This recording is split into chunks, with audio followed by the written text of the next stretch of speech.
Hey guys, what's going on? So this is the video that a lot of you guys wanted, just for me and Chris Stuckmann. If you guys don't know, Chris Stuckmann is a movie critic. He does movie reviews on his YouTube channel. You should definitely go check him out if you're interested to check out movie reviews. He does all type of movies. He also does other videos that are quite funny. The way I got his attention was actually from you guys that retweeted. I put out a tweet saying that if you guys want to see me and Chris Stuckmann do a video together to talk about Batman v Superman, retweet this, and a lot of you guys did. Chris replied to it, and now we're here. Now this video that we did was off my live stream, which is twitch.tv/JaeRoar, is where I usually play video games. And I want to say thank you again everybody that helped us make this happen. Also to Chris, who took his time and day just to do a video with me. He didn't have to do it, but he was nice enough, and the video ended up being very good. We talk about, you know, things that they could have done better, things that we did both like, things that we didn't like. I did have to cut this video down short because the live stream that me and Chris talked was about an hour and a half. So if you guys want to see the full one, it will be in the description box. But in this video, I got the best parts that we did talk about on his take and my take. So I think overall you guys are going to enjoy this video. And again, thank you to Chris, and go check out his channel. But no further ado, enjoy the video, guys. What's going on, YouTube? I'm here with Chris Stuckmann. What's going on, dude? So yeah, guys, if you don't know, that Chris Stuckmann is like one of the well-known YouTube movie critics that like to talk about movies, and I always respected his work. And he had like a middle between with Batman v Superman. As you guys know me, I'm a big hardcore fan. I love the movie. I thought it was 9 out of 10, 9.5 out of 10. I don't know what I gave it, like a 9.5 or 9 out of 10. But I did agree with some points he put out, because it makes sense, because as a normal audience, they don't get like these small reference, like the Flash cameo. One girl thought it was Cyborg, the other one thought it was like Aquaman. It was hard to take in all at once. So in this video, we're gonna explain the things that we love, the things that we didn't like, things that they could prove on, and who knows, maybe like WB watches this and hears my voice, Chris' voice, as like a hardcore fan, a movie critic's voice, and then you guys, as you can see the chat on the video. They can hear they can see what you guys had to say. So Chris, what did you love about it? I know you did love some parts of the movie. Yeah, definitely. Batman, of course, was amazing. And from a visual perspective, from a performance perspective, I liked Bruce Wayne. I liked Ben Affleck as Bruce Wayne. I loved Alfred. Thought Alfred was awesome. It's a beautiful looking movie. The action I was invested in. It was fun. It was overall, I kind of described the movie as a beautiful mess.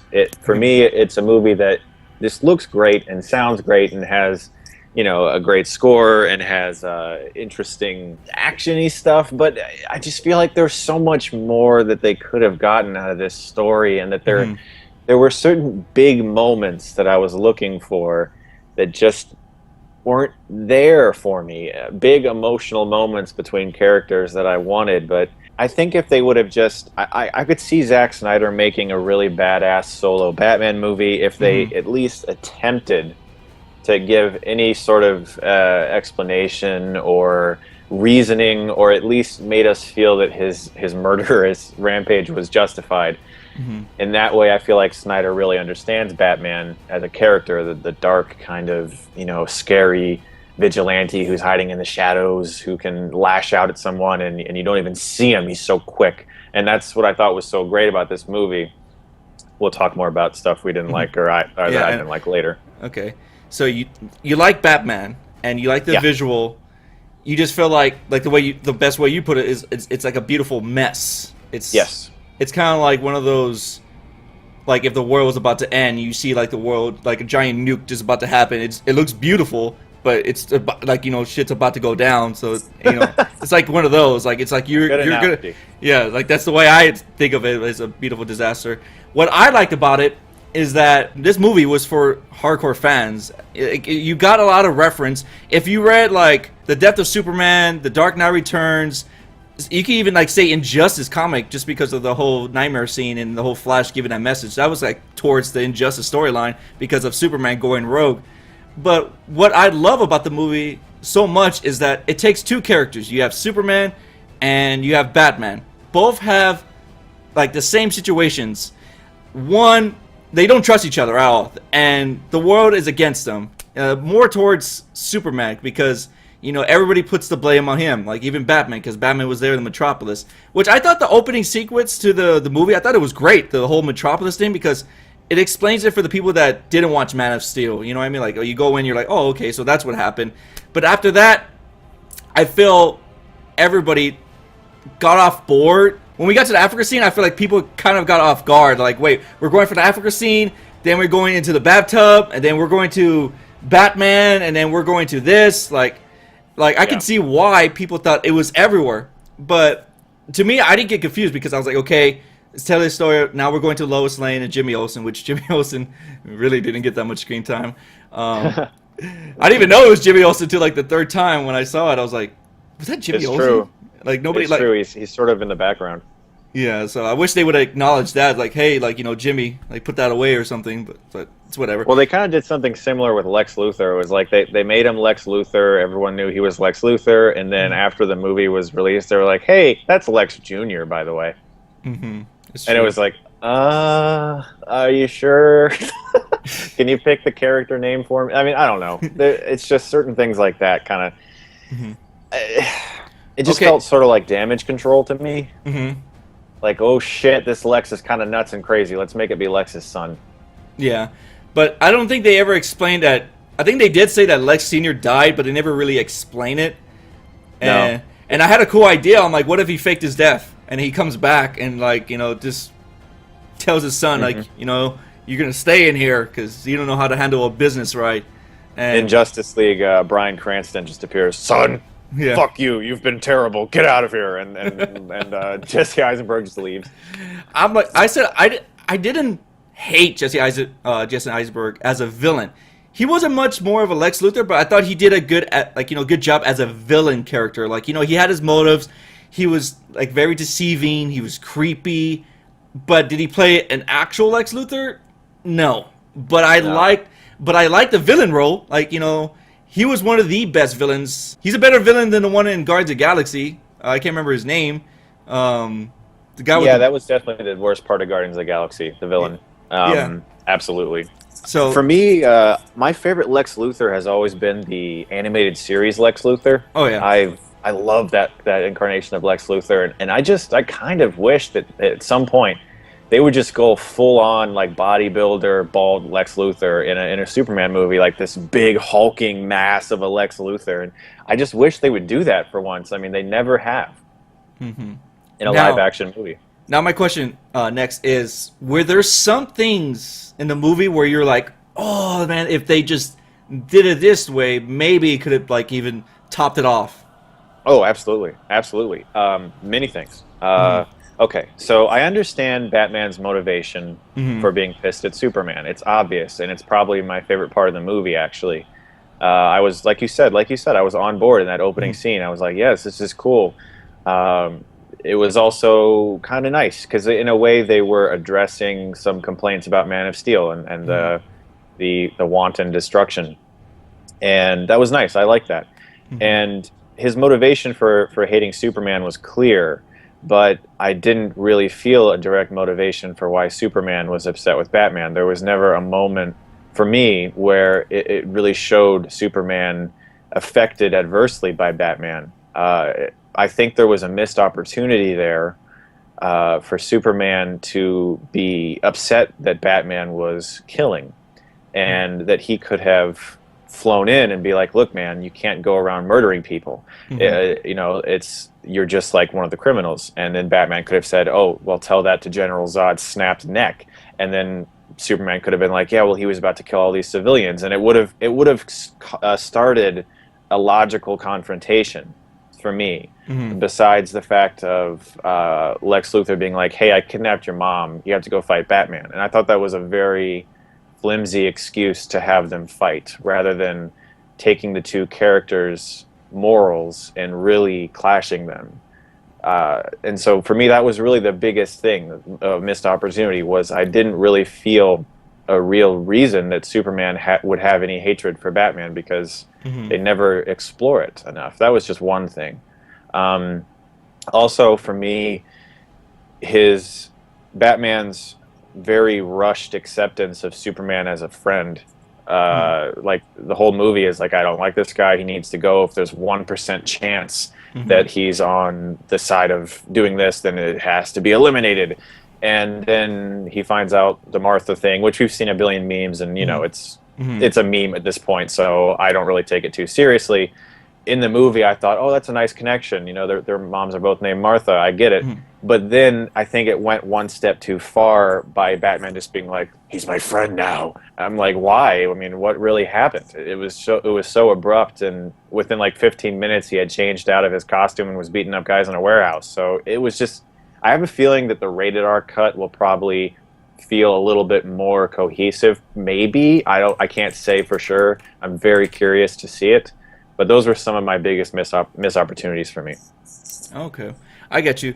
I love that because at that moment, the first time when I saw it, I was like, "Holy crap!" They're, you know, that's true. Like, you know, they both have the same mother's first name. It addresses the whole Martha thing. Like, it wants you to know that her name is Martha, right? Because it's like, you know, Thomas Wayne says Martha, right? So yeah. Near the end of the movie, I loved it. Like, a lot of people didn't like that. Like, oh, they became best friends because they have the same mother's name. I'm like, no, it's not even that. It's the fact that Alfred is telling Bruce that you changed. You're branding people. Like, you're gonna go to war. Like, that's how. Like, you know, even has that quote. Like, that's how it starts. The fever, the rage that turns, you know, good men cruel and all that. And and you see that with Batman in this movie. Like, he breaking people's bones. You know, this Batman is just tired of it. He lost people in Metropolis. He lost to Robin. He probably has a crippled Batgirl somewhere.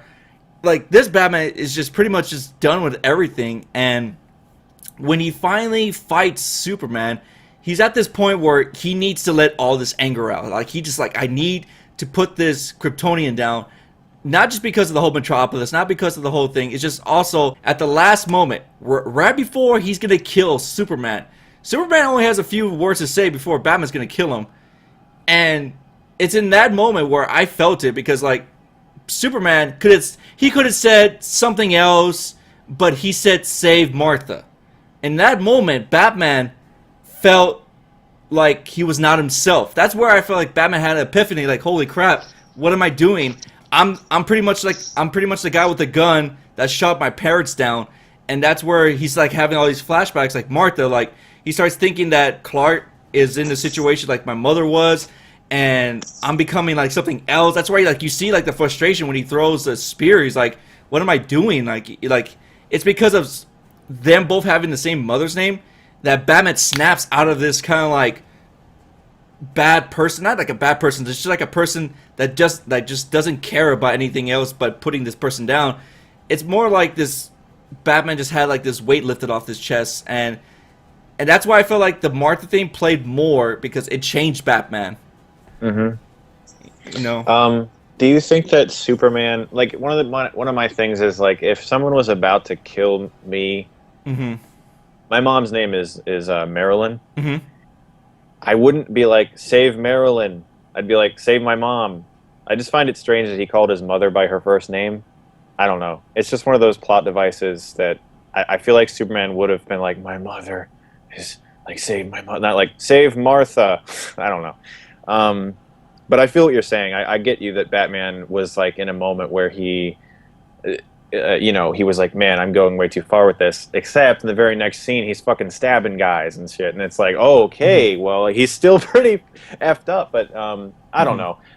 How do you feel, though, like, about the Superman thing? Like, did you feel that, like, what, as a comics fan, and I understand that you're coming from years of background of reading comics, but, like, for this movie, like, I just didn't get why Superman hated Batman so much. Why do you think he hates Batman so much? Well, the only time I could say that Superman hated, like really hated, was a nightmare scene. I'm not going to include that one because it's a nightmare scene, but that's where I felt like Superman really hated Batman.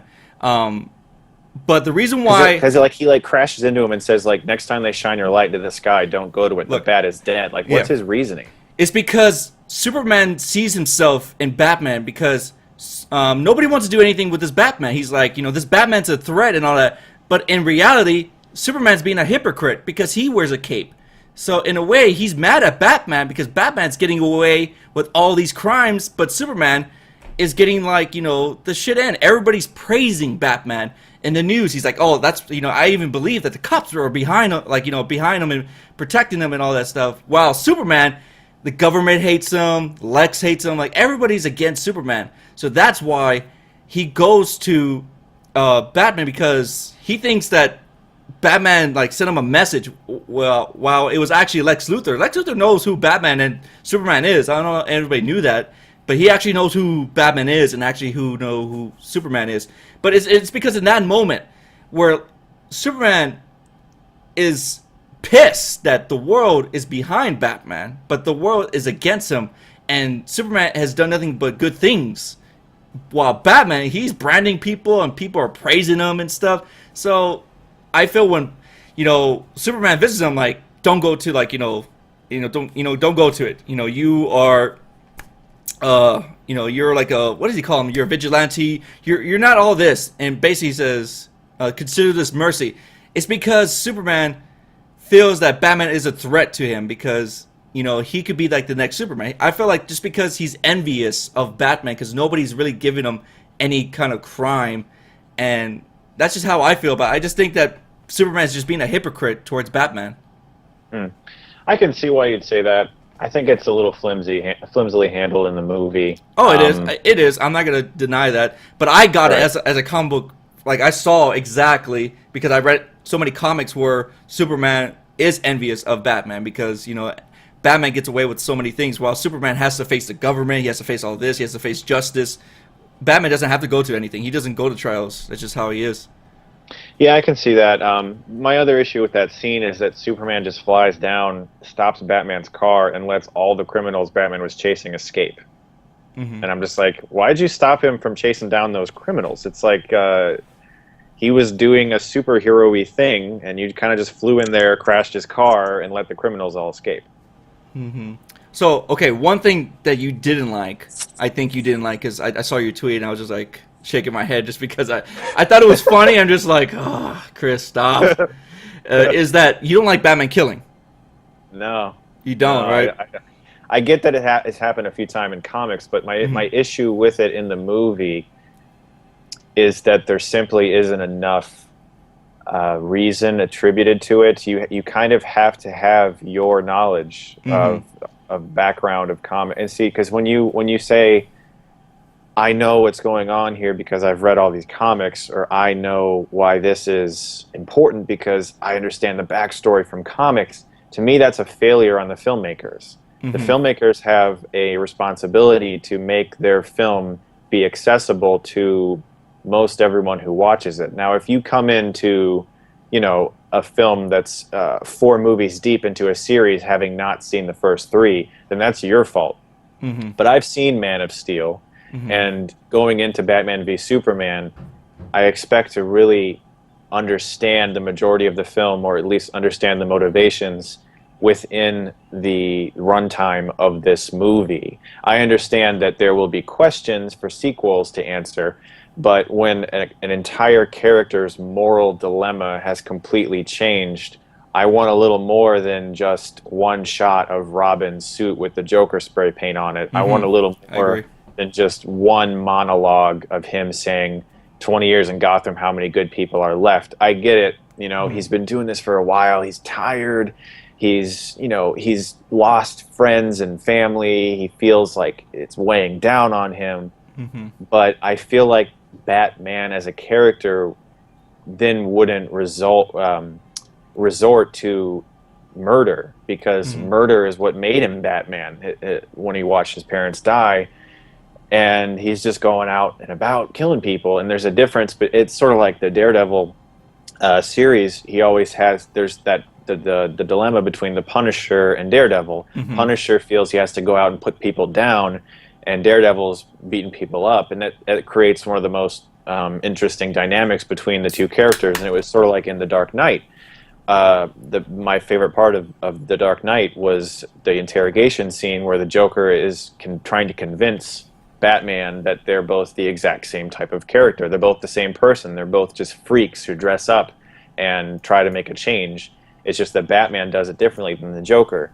And so by taking the Batman character and making him go out and into the city at night and stab people and murder people and blow people up, I don't feel that there's much of a difference really between him And these criminals now, except for that his motivations are slightly more positive, there just wasn't that one scene where Alfred said, like,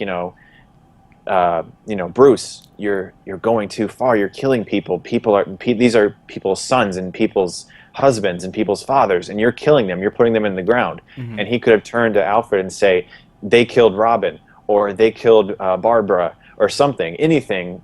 Just Mm-hmm. some one little thing I needed to really explain why his entire character had changed so drastically. Okay, that's where I watched your review and I was like, I agree with that. I think they should have spent more time on that Robin suit, because what you saw in the trailer is basically what you got. That's just it. He just walks past it. That's it. And I know in the Ultimate Edition we're gonna get more of that. I'm pretty sure. Like, I think they said that Batman's gonna deal with Robin's death. That Robin's death happens 10 years before I think Man of Steel or Batman v Superman. It happened 10 years ago or whatever. That's where I feel like they could have shined. They could have used this background story of Jason. You didn't even have to have Jared Leto's face in the movie. You could have had his laugh and just the sounds of the crowbar just beating someone up. But I don't know if that would have been too much. But like him looking at the suit, you could have had Robin laughing as a kid, whatever, and just him getting real angry. They could have spent more time on it. That's why I liked your review almost out of anybody. That really you gave it an okay rating, right? I think a C plus, right? It's okay. That's my highest negative. Yeah. It's I'm right there where I like certain parts of it, but overall it disappointed me. I know there's one scene that I didn't really agree with is where he literally runs over two cars, and there's a person in it. I'm just okay, that just happened. But I didn't mind. I was just okay, that just happened. Killing doesn't affect me as when heroes do it, because I see it all the time. Black Widow does it all the time. Iron Man did it all the time. I think even Captain America. The old Batman movies, they did a ton of them. Batman So that's why it doesn't affect me, but as a newer audience, they expect Batman to be good. But I think they didn't get the story because the way you said, they should have spent more time at what he had nothing to lose anymore because he lost everything. The only person he really does have is just Alfred. I remember being young enough to think Batman Forever and Batman and Robin were okay, and then getting older and being wow, I don't like those. And so when I go to see this movie, I'm just there I'm just ready. I'm ready. I want it to be good, and it didn't hit the needed levels for me as a film. I can see how somebody who read 20, 30, 40, 50, 60 years of backstory with comics can look at that and see so many other things because of knowledge that you might have of those characters and those events. But just as a film, it left me wanting more. What they could have done to explain, because I think that's what you hated the most. Why would Batman kill him, right? That's your thing, right? Well, that's just my least favorite part of the Batman character. As a film, for me, it's more of the script and the way certain things, which if you want, I can talk more about, just plot inconsistencies and plot holes I have. But you go ahead with what you're saying. Okay, so I think what they could have done, this next part, I forgot to mention that we were talking about the nightmare scene, how it felt out of place. Now, I do still love how they put it in the movie. It's one of my most favorite scenes in the movie. But if anything, they should have saved it for after the movie or something, because it does feel out of place of the movie. But here are our thoughts to explain, to satisfy your need right there, is the nightmare scene, because Batman just gets a glimpse of it. I think they should have spent more time on that. Other than Flash, doing that, I don't know, kind of into the Speed Force reaching for Batman.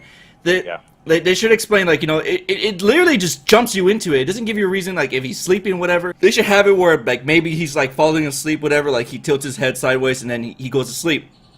And then he sees in his nightmare that, this Superman is bad.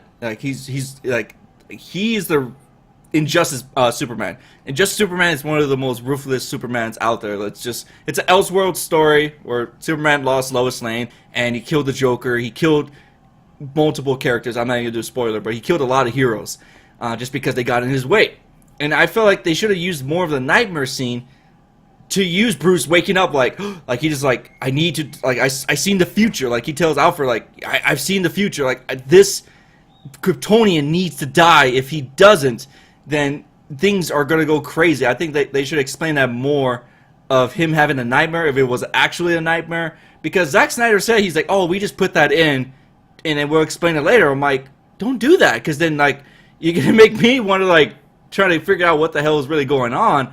I do agree with you. They should explain more about why Batman kills in this one. It's not really intentionally. It's more like if you're caught in the act, you're gonna die. It's not like he writes in the morning, gonna kill this thug. Yeah. Gonna kill, like, not like the Joker. Joker is gonna like put like hit markers on you and stuff.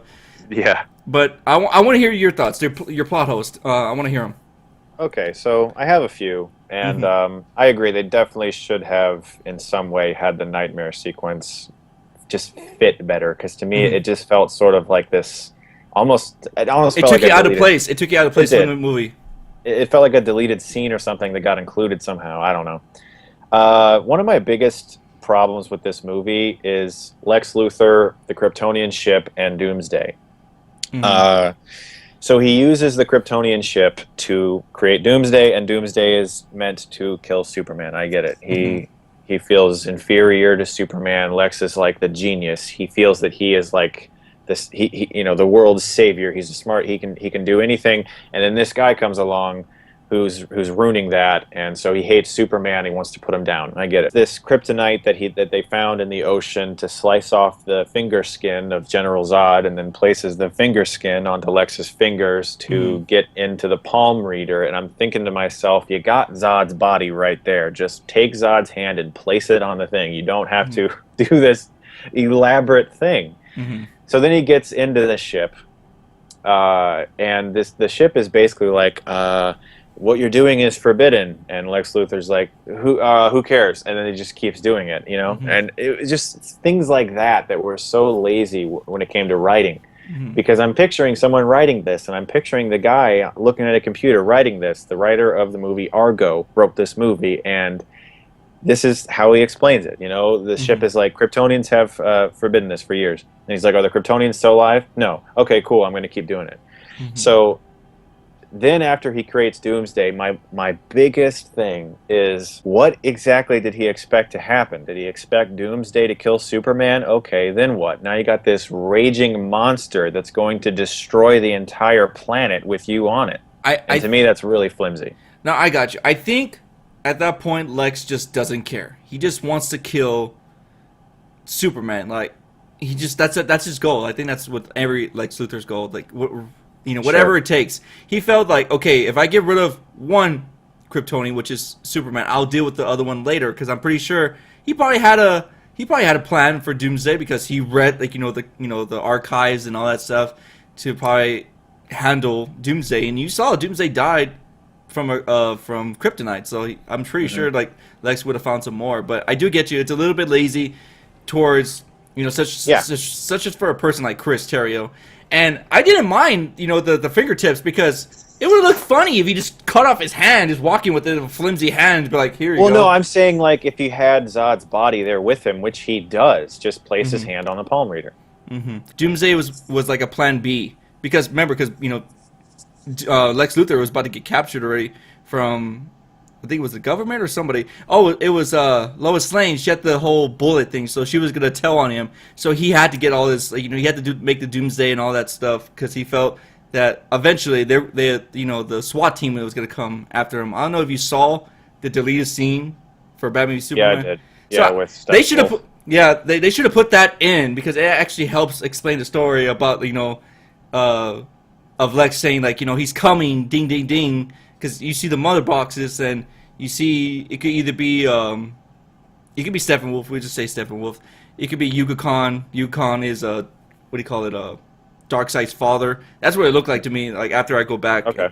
So he's just like the almighty God, whatever. Like, basically. I feel like you were saying, like, if he had the kryptonite to kill Doomsday, like if he had to end up killing Doomsday, then if Lex Luthor can friggin' kill Doomsday, then Lex Luthor can kill Superman. I get so you. For me, it's just a big mess. That whole thing is like, in the comics, does Lex discover Doomsday in the comics? He like discovers Doomsday's body Origin? Or something, it's Bertrand. Doomsday is already made. He comes from, like, I forgot what world, but he comes and lands in in Metropolis. What are the That's odds? right. And That's right. he And he so has for me, he has a containment suit, and then he just like wants to kill that's anything. right. So You that's got it. just. That's right. I remember. I have that arc. That is Mhm, one of my favorite Superman arcs. Is the death of Superman. I have that arc. I couldn't. I mhm, could. I knew that Lex didn't create him, and I think that is my one of my biggest issues is the idea of Lex creating Doomsday is just so dumb for someone who's so smart. This is a mhm, very smart man, and the idea of him creating a beast that could destroy all of Earth, because Lex, to my knowledge, has never been inherently suicidal. He just wants to kill Superman. mhm, But when you create something that has the ability to destroy the very thing that you survive on the planet, to me, the idea of it being a plan B, I get it. His first plan was hopefully Batman would kill Superman, or they'd kill each other, or something along those lines. And then, but just in case, we also have Doomsday being created here in this ship, and I feel like it was a waste for mhm. that arc because it's like one of the most like famous Superman arcs. I feel like it was a waste to really have that just kind of appear. It felt very Venom and Spider-Man 3 to me. Mhm. Like we're just gonna have this really awesome badass character show up, and it just Well, it just felt too quick for me. I think the main reason why they put Doomsday is because they needed somebody to get the whole Trinity together. Mm. Yeah. How would you do it if you couldn't get Doomsday? Like, how would you bring Wonder Woman, Batman, and Superman together? Like, a Yeah. reason why they needed to fight together. Yeah, I can understand why you'd say that because I really don't know. I Yeah. really don't know, and so it's one of those things where Doomsday is important. I just feel like it was so rushed and Hmm. so out of left field, and I just remember I don't know what your thoughts were on that trailer, but I remember when that big trailer happened where Doomsday came in, and I was just like, what? Like it was such a Hmm. surprise. But that trailer to me really did kind of spoil the majority of the movie, the biggest beats of the movie, and that was a letdown too. I would have liked to have not known about that, but I feel like maybe they were warning us, so to speak, so that we weren't like totally surprised by Doomsday. I feel like they were sort of like, hey, just to let you know, Doomsday is going to be in this movie, so expect Doomsday. Yeah. I don't know. I really don't know, and Yeah. I think that's really my biggest problem. I Hmm. think that's my biggest issue. I. Because like the way you're saying it is like, Yeah. what would you have done Hmm. to have the Trinity come together? And my Hmm. answer is nothing. I wouldn't have had the Trinity come together in this movie, but they're rushing to catch up. Hmm. They're rushing to catch up. They need Justice League, so they need to have Wonder Woman come in there, so they need all this stuff. And personally, I feel like the movie should have just focused on Batman and Superman and had Wonder Woman for a later film. All right, so we're gonna leave off the video already, but I want to hear Chris's thoughts of what he liked and what he disliked, and that's it. So what I liked the most. Oh, you want to go first? Go first. No, no, dude, it's your show, man. You go for Okay. it. So what I liked, it could be the same thing for both of us. It doesn't matter. It doesn't have to be different. So what I liked most about Batman v Superman was Batman, of course. I thought Wonder Woman did great. I think she needed to be more in the film, but other than her screen time, I thought she did fantastic. The nightmare scene, it was shot in IMAX, and I saw it in IMAX, and it looked fantastic. That was a Batman that one day, hopefully, I get fit enough to wear that suit because I want to look just like that.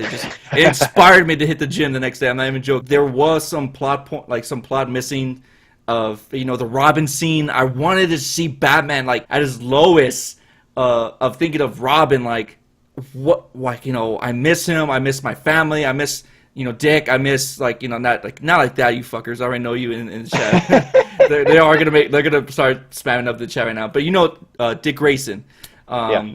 Barbara Gordon. I wanted to see Batman to have a little bit more emotional towards the people he lost, other than his parents, because we've seen that so many times.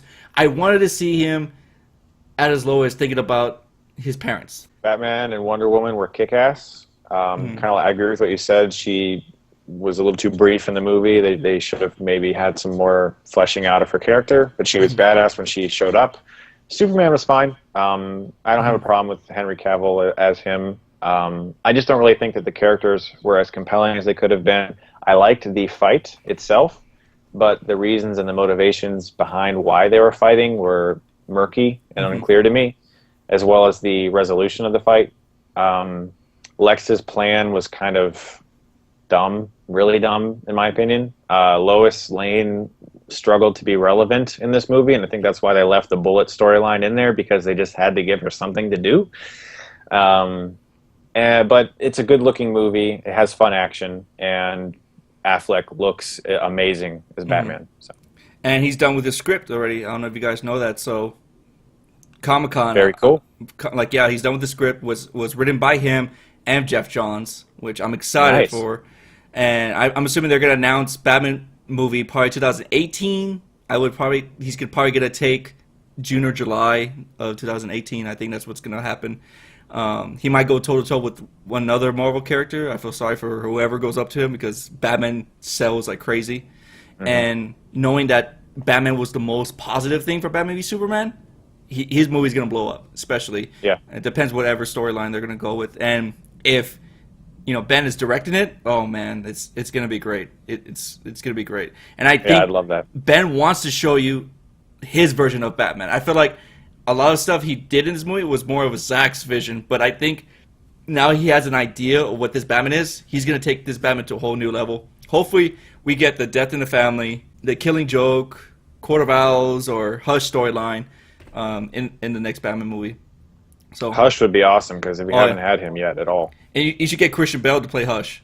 That would be cool. I could see that happen. That would be really cool.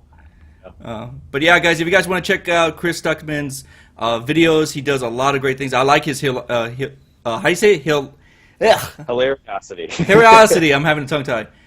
Yeah. Those are really funny. It's like his most favorite one. I mean, my most favorite one is the Spider-Man one, and I thought it was hilarious how, his first one is a classic. Second one, I thought the second one was better than the first one.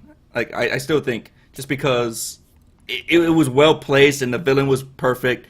And with Spider-Man 3, it was just a mess. You saw it, but it's one of those movies that it's so bad it's good. And sometimes like they could have took out Venom, they could have took out Sandman, they could have just left the final fight between was it he wasn't but he wasn't Hobgoblin, right? He was actually Green Goblin. He's known as the new Goblin. Oh, they should have just called him Hobgoblin. It would have been better. Guys, check out his channel. He also has a Twitter. And that's it. Anything else, Chris, you want to mention? Hey, man, thanks so much for having me on. I appreciate it. It was fun. I appreciate the opportunity. Anyways, guys, thank you guys for watching. We'll see you next time.